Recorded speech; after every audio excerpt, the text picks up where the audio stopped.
আপনাদের সাথে পেয়ারা গাছের ভিডিও শেয়ার করার পর আর গাছের ওদিকে যাওয়া হয়নি, তাই ভাবলাম পেয়ারাগুলোর অবস্থা একটু দেখে আসি।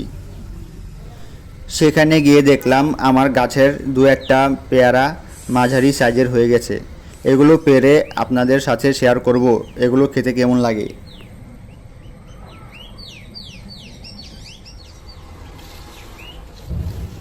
আমরা পেয়ারাগুলো পেরে নিচ্ছি, যেগুলো একটু একটু বড় হয়েছে।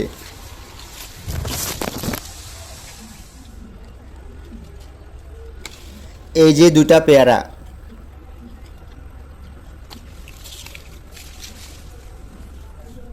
এইদিকে একটা আছে।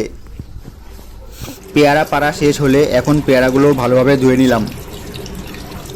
এখন একটা পেয়ারা কেটে খেয়ে দেখব।